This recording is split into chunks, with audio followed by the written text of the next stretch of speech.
गुरुजी 3 साल से हम बड़े तकलीफ, मतलब 3 वर्ष के पहले का जो सुख का भान था वो तिथि और तारीख निश्चित नहीं होगी, पर दुख का जो भान है वो हमें निश्चित है। हम 2 साल से परेशान, हम 1.5 साल से परेशान, हम 1 साल से परेशान, हम 6 महीने से, हम 3 महीने से, हम 4 महीने से। अर्थात भगवान ने जो सुख दिया हमने उसका स्मरण ज्ञात नहीं किया कि उसने सुख दिया कितना।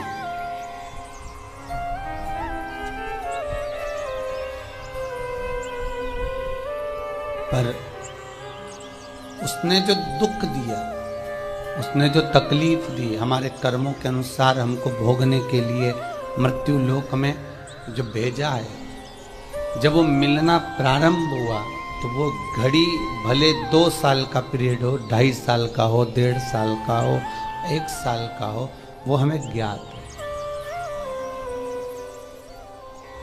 अब एक बात अपनी जिंदगी में उतार लीजिए,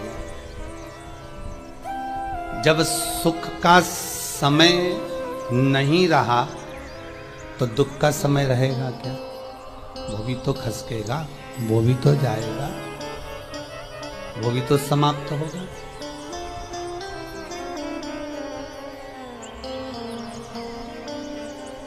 आज गल्ला मंडी से हमारी एक माता जी बहन जी आई हैं, कह रही थी गुरुजी बच्चे का संबंध करना है। अभी 2 सेकंड की बात उनसे हुई। हमने कहा इतने उपाय बताए, आपने करा नहीं क्या? गुरुजी कर लिया, पहले तो संबंध नहीं आ रहे थे, अब उपाय करने के बाद संबंध आना चालू होगा। तो विश्वास रखना, अगर संबंध आना प्रारंभ हो गए हैं तो ज़्यादा से ज़्यादा 3 महीना, 3.5 महीना, 4 महीना भगवान विवाह पक्का भी करा दे। चिंता ना करिए।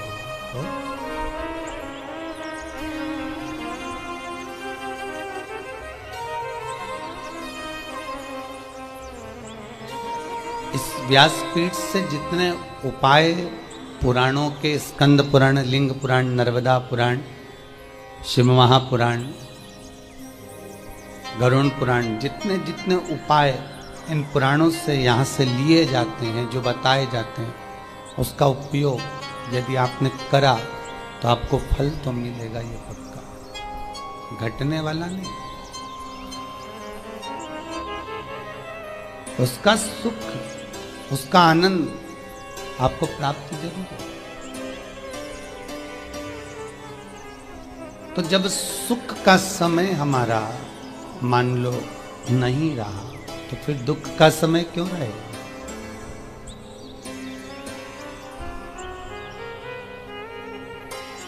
व्यक्ति जब गुलाब जामुन खाता है, रसगुल्ला खाता है, खोपरा पाक खाता है तो उसको स्वाद भरपूर आता है।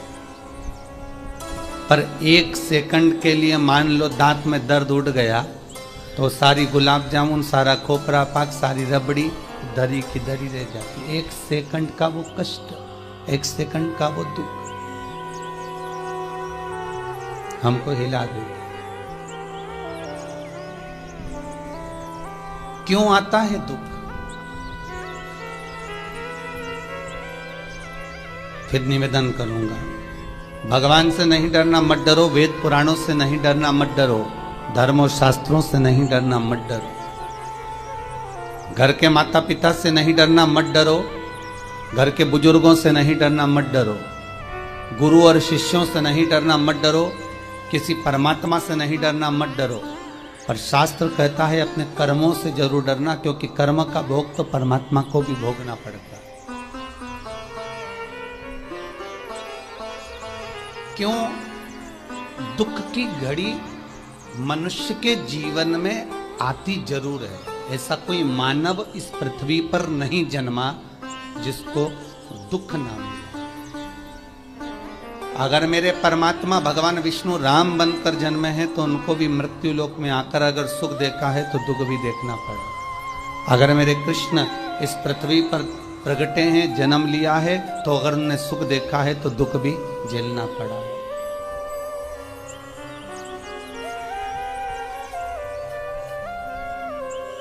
मृत्यु लोक में आने के बाद दुख की जो घड़ी है वो आने का कारण हमारे कर्मों का खेल। मत बुरे कर्म कर बंदे वरना पछताएगा, भगवान की आंखों से तू बच नहीं पाएगा, तू बच नहीं पाएगा। कर्म का भोग भोगना है। दुख जो मिलता है वो दुख हमको ये दिखाता है कि उस दुख की घड़ी में तू कितना भटक रहा है।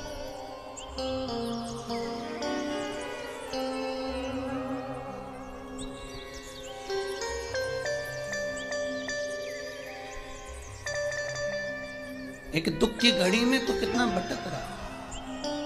तेरा कोई दुख आया तो तूने सबसे पहले जाकर परिवार वालों से कहा मुझे ये तकलीफ है, थोड़ा पैसे की जरूरत है, 1-2 लाख दो ना। परिवार वालों ने नहीं दिया। कुटुंब कबीले के पास गया, उन्होंने नहीं दिया। रिश्तेदारों से कहा, उन्होंने नहीं दिया। दूसरों से कहा, नहीं दिया। दुख की घड़ी ये पहचान कराती है कि तेरे जीवन में कौन तेरा है। और अंत में वो दुख की घड़ी में ये भान हो जाता है, ये ज्ञात हो जाता है कि संसार सब मिथ्या, एक केवल परमात्मा ही हमारा साथी हो सकता है।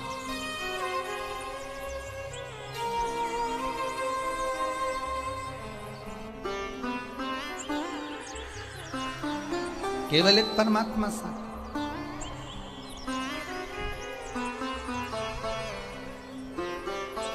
दुख की घड़ी में आपसे निवेदन है, अगर थोड़ा दुख भी आ जाए तो जिसका तुमने भजन करा है, जिसको 1 लोटा पानी चढ़ाया है, जिसको आपने बेलपत्र चढ़ाई है, जिसको शमी पत्र चढ़ाया है, जिसको आपने चंदन लगाया है, जिसको आपने पंचामृत स्नान कराया है, जिसको आपने भोग लगाया है, उससे एक बार दिल से जाकर कहना जरूर कि मेरी जिंदगी में मुझे तकलीफ हो। जिस ठाकुर का भजन करो, जिस राम का भजन करो, जिस कृष्ण का भजन करो, उससे जाकर विनती जरूर करना कि जीवन में मुझे ये दुख ने घेर।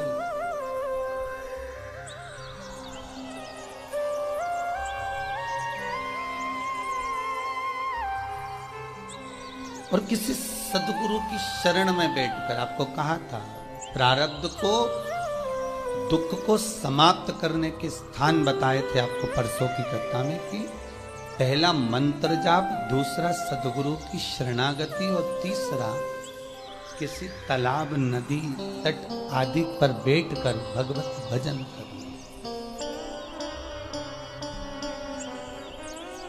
दुख को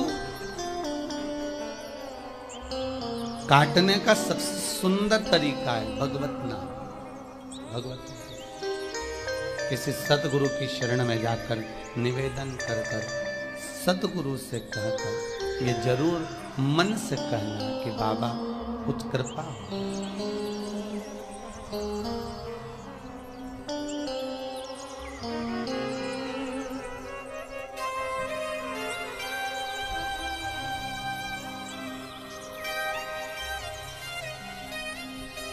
जीवन बड़ा विचित्र है। इस विचित्र मानव के शरीर में एक दिन में मनुष्य कई बार अपने जीवन को पलट लेता है।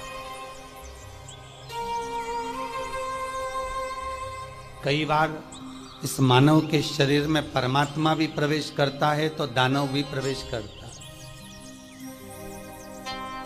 इस मानव के शरीर में कहीं अगर असुर भी प्रवेश कर रहा है तो देव भी प्रवेश कर रहा है। ये मानव का शरीर है।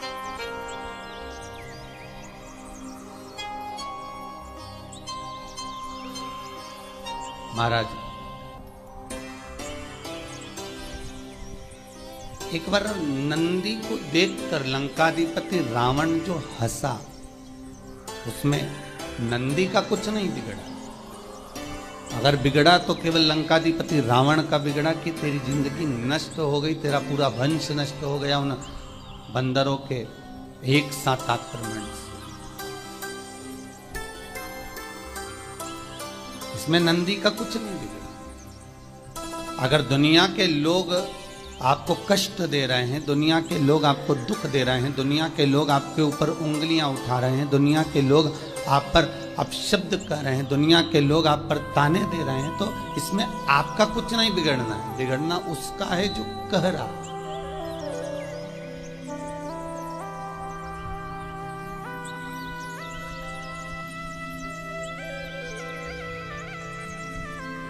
नंदी शिव के पास गए और ये कोई साधारण से नंदी नहीं है। शिलाद मुनि के, शिलाद ब्राह्मण के तप साधना से जो शंकर प्रकट हुए थे, शंकर के प्रकट होने पर भगवान शंकर ने कहा था कि तुम ब्रह्मचारी होकर भी तुम्हारे घर में पुत्र होगा, और वो पुत्र कोई साधारण सा नहीं हुआ, स्वयं शंकर ही नंदी के रूप में प्रकट हुआ, स्वयं शंकर, स्वयं शिव। और शंकर जब नंदी के रूप में प्रकट हुए तो एक भ्रम उत्पन्न हो जाता है कभी कभी कि नंदी की तो अल्पायु थी, नंदी कल कथा में था कि अल्पायु है, और अल्पायु है तो शंकर तो अजर और अमर है, फिर ये नंदी को अल्पायु कैसे कर दिया? तो भगवान शिव कहते हैं कि भक्त की परीक्षा लेने के लिए भगवान कुछ ना कुछ ऐसा क्रम छोड़ देता है जिसके कारण भगवान का भगत मार्ग से डोल जाए।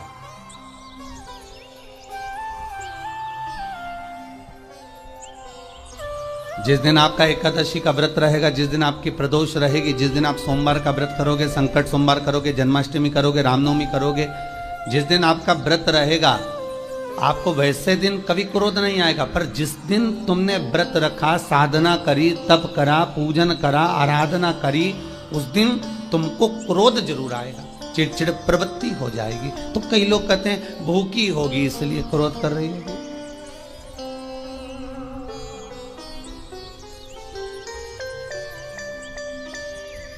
कई लोग कहते हैं कि भूख लग रही होगी इसलिए चिड़चिड़ प्रवृत्ति हो गई होगी। नहीं नहीं भाई, भूख से उसका कोई ताल्लुक नहीं है, क्योंकि रोज कोई जरूरी है कि वो इतना खाती हो कि नहीं खाती हो, कभी कभी तो दिन भर भूखी रह जाए तो भी क्रोध नहीं है।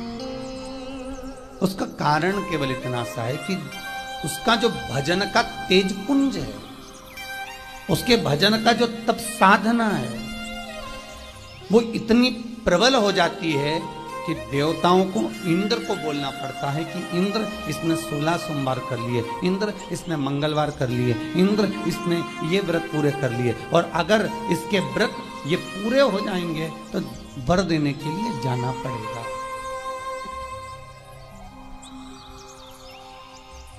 अगर इसके व्रत पूरे हो गए तो आशीर्वाद देने के लिए जाना पड़ेगा। इसके व्रतों को खंडित कर दिया। तो व्रत को खंडित करने का सबसे सुंदर तरीका देवताओं के पास है कि जिस दिन व्रत हो, 2-3 व्रत अच्छे निकलते हैं और एक व्रत में इतना क्रोध आ जाता है कि सारा करा धरा पानी फेर जाता है। देवता क्रोध भी, फिर क्या करना? तो शास्त्र कहता है कि जिस दिन आपका व्रत है उस दिन एक काम जरूर करना कि भगवान का मंत्र जाप कर कर, भगवान का स्मरण कर कर, कटोरी में जल लेकर, पात्र में जो जल रखा हो, पूजन पाठ करते समय, स्मरण करते समय वो जल का पान अवश्य करें।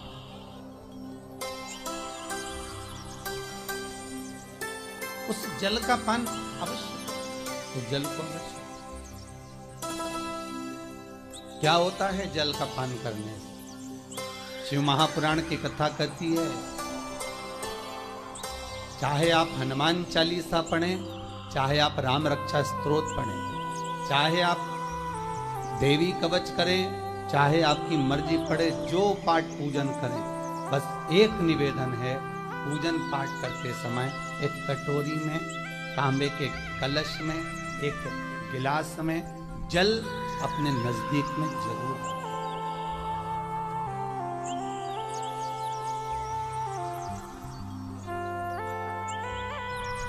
क्या होगा उससे?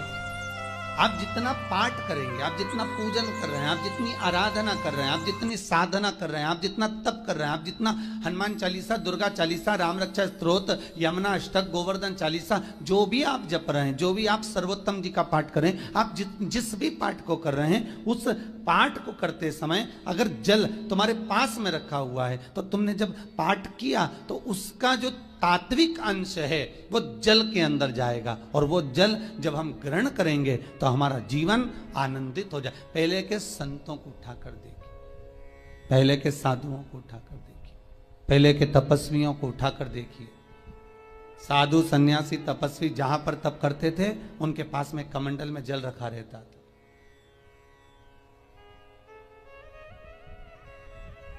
उनके कमंडल में जल होता था।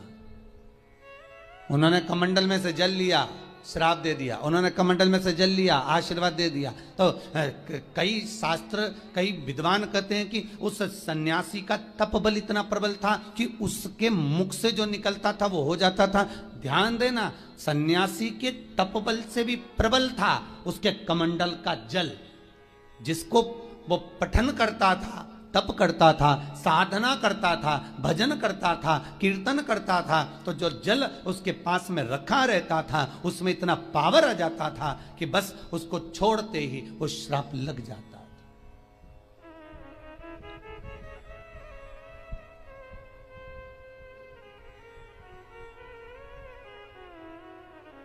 किसी मंदिर में जाए, किसी देवालय में जाए, किसी तीर्थ में जाए, उस मंदिर का जल, तीर्थ, उस मंदिर का कुंड का आनंद भाव लिया जाए। भाई, भारत की भूमि पर जितने मंदिर हैं, भारत की भूमि पर जितने तीर्थ हैं, सारी नदियां, कुंड, तालाब, छोटे छोटे सरोवर, बावड़ियां, ये सब मंदिर के पास में ही क्यों बनवाए गए?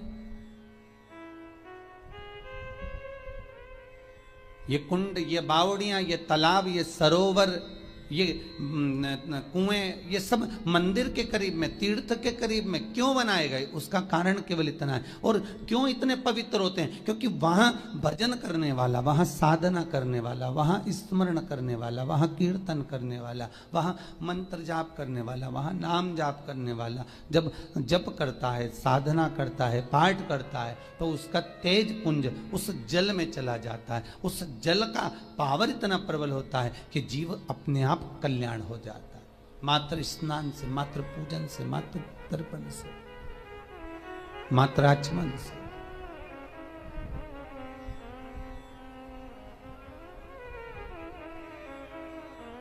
शिव महापुराण तो यहां तक कहती है कि आप शंकर भगवान को जल चढ़ाएं, थोड़ा सा जल पात्र में रख लें। जहां पूजन कर रहे हैं, जब थाली से पूजन, पहले सबसे पहले तो जल ही चढ़ाओगे ना, जल चढ़ाने के बाद उस पात्र को रख लें, थोड़ा सा पानी उसमें बचा लें, 2-4 बूंद, 8 बूंद, 15 बूंद, 20 बूंद, 1 चुल्लू, थोड़ा सा। भगवान शिव की आराधना करी, आपने दिया बत्ती करा, पूजन करा, आराधना करी, मंत्र जाप करा, घंटी का नाद करा, और भी लोग आए, उन्होंने भी भगवान का नाम लिया। जब घर की ओर प्रवेश करें, पूजन की थाली जब लेकर चलें, तो जो कलश में जल हो उसका आचमन कर लें या अपने ऊपर छीट लें, उससे सुख का अनुभव होता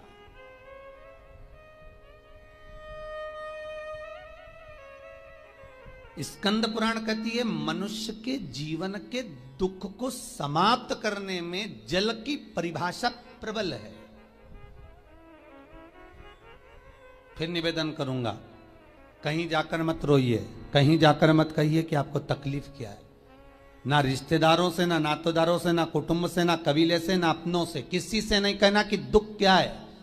बस इतना करना कि किसी मंदिर में अगर पूजन करने जा रहे हो, आप जिस पाठ को कर रहे हो, जो पाठ आप करते हो, हमें ये भी नहीं कहना कि तुम शंकर का पाठ करो, हम तो ये भी नहीं कहेंगे कि शिव कवच करो, हम ये भी नहीं कहेंगे कि तुम हम बताएं वो वाला पाठ करो। तुम तो जो पाठ करते हो, तुम जो स्मरण करते हो, जो तुम मंत्र जाप करते हो, जो तुम नाम जाप करते हो, तुम्हारी मर्जी, तुम जो जपते हो, बस उस जप के समय पर कटोरी में, गिलास में, तांबे के पात्र में, पंचपात्र में जल हो, और उस जल का आचमन, उस जल का सींचन दुकान पर, घर पर रोज करना प्रारंभ कर दो। आधे से ज्यादा तुम्हारी तकलीफ, आधे से ज्यादा तुम्हारा कर्जा, आधे से ज्यादा तुम्हारा दुख तो भगवान यूं ही समाप्त कर देगा, यूं ही।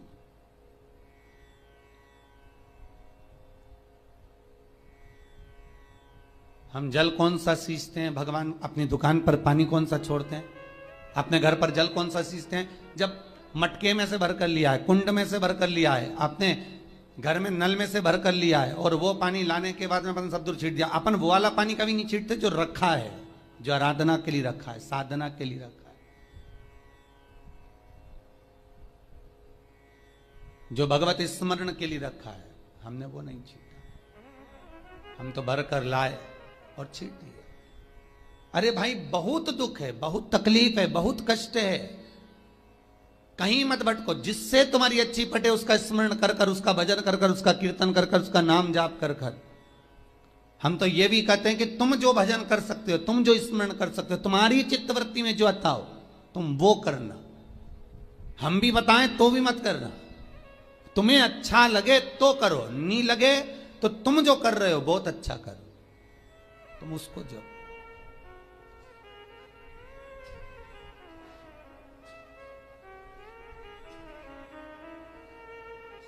तुम्हारा जपना, तुम्हारा स्मरण करना, तुम्हारी भक्ति का भाव प्रकट करना, बस दिल से, मन से, जो तुम्हारे मन में आ जाए भगवान को वो कह दो। भगवान से वो जाकर निवेदन कर दो, भगवान उसे स्वीकार करे।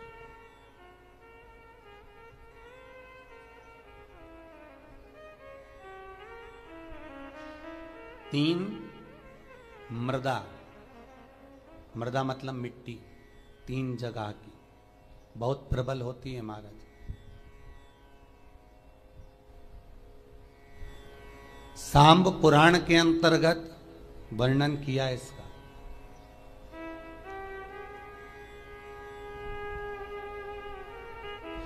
भगवान कृष्ण की धर्म पत्नी जामवंती, जामवंती का पुत्र सांब, जिस सांब को भगवान कृष्ण ने ही श्राप दे दिया था कि तेरी काया बेकार हो जाएगी, तुझे कुष्ठ रोग होगा। भगवान कृष्ण का श्राप था अपने पुत्र को।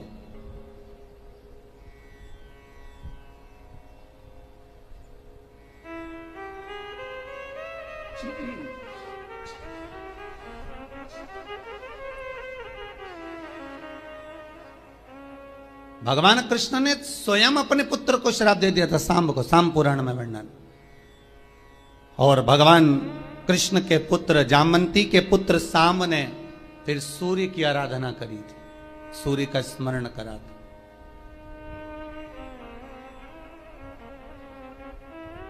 और भगवान सूर्य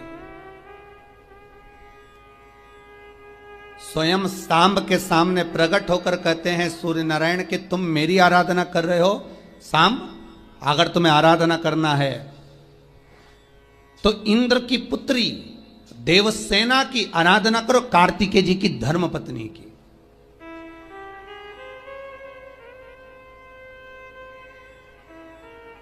ये उत्तर भारत के जो लोग हैं ये पूजन करते हैं दीपावली के बाद में छठ की पूजन, छठी। बिहार साइड में, यूपी साइड में, इधर सबसे ज्यादा पूजन होती है छठ की। कौन सी माता है ये? छठ है। कौन सी माता? छठ। जितने लोग पूजन कर रहे हैं उनको भी ज्ञात नहीं है कि ये छठ की पूजन होती क्यों है, ये माता है कौन सी। ये छठ माता कोई दूसरी नहीं है, कार्तिकेय जी की धर्म पत्नी देवसेना है जिसकी पूजन होती है छठी के रूप में। उगता सूरज और डूबता सूरज का अर्घ होता है। सबसे पहली छठ पूजन किसने करी थी? भगवान कृष्ण के पुत्र सांब ने करी थी। सांब पुराण कहती है सबसे पहली छठ पूजन। क्योंकि सांब का शरीर बेकार हो गया था। भगवान कृष्ण की शरण में सांब पड़ गया। पिताजी आपने मुझे श्राप दिया है, क्योंकि गलत भाव हो गया था, गलत दृष्टि हो गई। पर पिताजी क्षमा